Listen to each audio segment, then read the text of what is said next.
Hello and welcome to Edukemy's YouTube channel and editorial discussion for 20th May 2022. My name is Harsh Singh and in this video we shall discuss an editorial from today's Livemint which is titled Three Development Models That Can Guide India's State Economies. A very interesting editorial speaking about the three different kind of growth models of Bihar, Gujarat and Tamil Nadu. How are they different from each other? What they can learn from each other and steer India into a great economy. If you like this initiative, share some love through likes, comments, and shares. Let's discuss.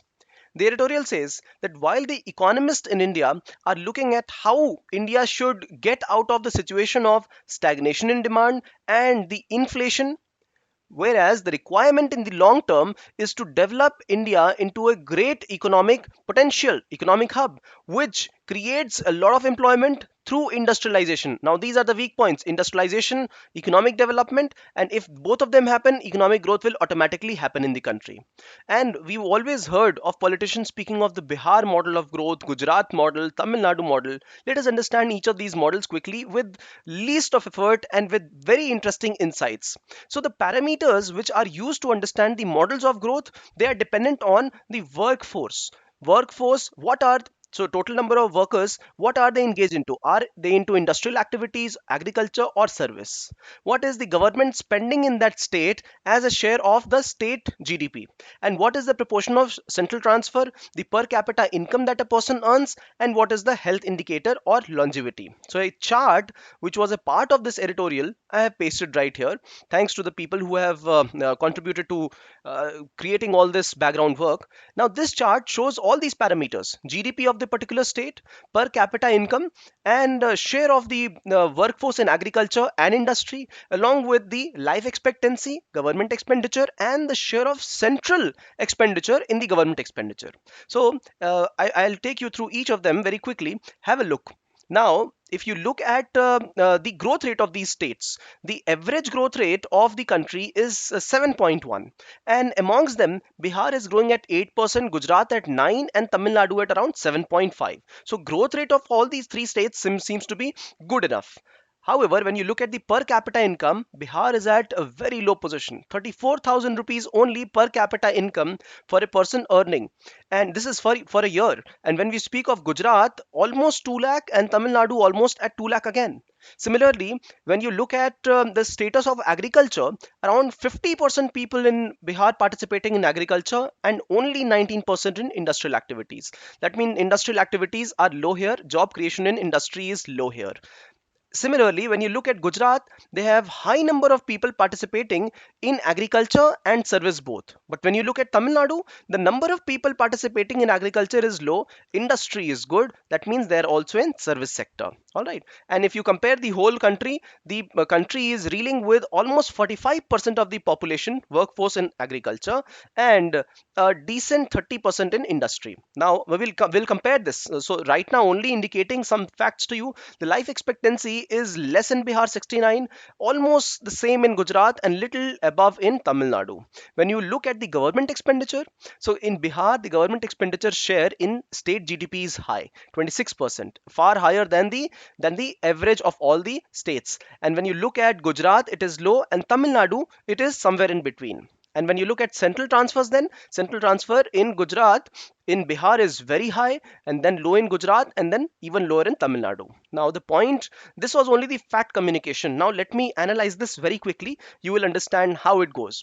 Now, if the private sector is not able to participate in the economy, the government will be the only stakeholder.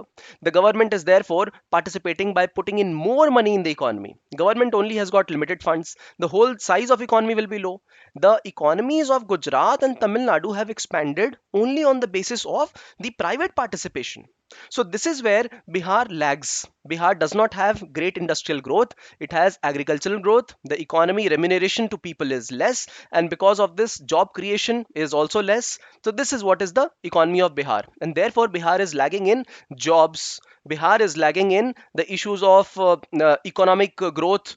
Bihar is also lagging in industrial growth. and whatever less amount the government gets, that government spends on people. And of course there is kind of corruption and inefficiency you can add to it. And along with that, the central transfer is high. Now see, the central transfer is high, the proportion is high only because the net state GDP is low. If the total GDP of the state was high, that means private participation was high, the central transfer proportion would have automatically declined. And the issue with central transfer is this, that the money is only locked. The maneuverability of that money cannot be done at many places. If it has been guaranteed for Manrega, it can be used only for the payments to the workers. Now, what you would be actually misguided through would be the growth. See, the growth of these developing states like Bihar, Jharkhand, Odisha, northeastern states like Assam, etc. All this is high or decently enough to the Indian average only because they have a low base effect. So please do not get misguided by the growth rate. Look at the participation in economy, look at the central spending, or look at the state GDP and the contribution of the government. So this is how they are low. So they are low in health indicators and education indicators also. That is why 69 is the expectancy as compared to Tamil Nadu, which is high. Now, when you look at a state like Gujarat, Gujarat has got very good industrial growth. That is why you see the per capita income being high. You see more participation of persons in industrial activities, even more than Tamil Nadu. And government expenditure being quite low because there is private expansion, right? So this is a good indicator. However, Gujarat lags in health indicators. It lags in education indicators. So whatever little amount the government gets, the state government, it spends more on infrastructure development, industry development, capacity development, employment generation. And when we look at Tamil Nadu, that is a great model for India to look at. So the per capita income is good.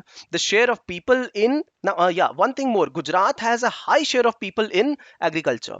But when you look at Tamil Nadu, the share of workforce in agriculture is low. This is a very good indicator for Tamil Nadu. And they have a decent spending by the state as well in health and education and skill development. So human indicators are also very good. This is the best model for country to follow, followed by Gujarat, followed by Bihar. Now, what Bihar can learn is to start spending, having the forward and backward linkages by the state government. Only state can start spending and then the private sector will follow.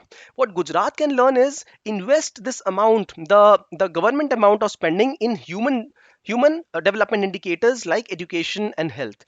And what Tamil Nadu can do is keep on prospering. And by the way, the growth of Tamil Nadu is dependent on the population transfer, migration from Bihar. Growth of Gujarat is also development, is dependent on the migration of people from Bihar. So have a note at this. If Bihar grows by itself, then the growth rate of Gujarat and Tamil Nadu will decrease because the workforce will not migrate from Bihar to other states. Now it is not just Bihar. As I mentioned, there are quite a few states who follow the Bihar model. For example, we have Uttar Pradesh, Jharkhand, Odisha, Assam, Northeast states. So whatever I have explained is written down right here again. Similarly, Gujarat also has the model which has been followed by Haryana and Telangana, and they must improve on some specific indicators like health indicators. Bihar must improve on forward backward linkages and government spendings, right? Similarly, targeted government spending. Similarly, Tamil Nadu is doing well on the basis of its growth model and the migration of the people in the state. So both all the models have to learn something from each other and generate better employment for the economic development of the country. All right.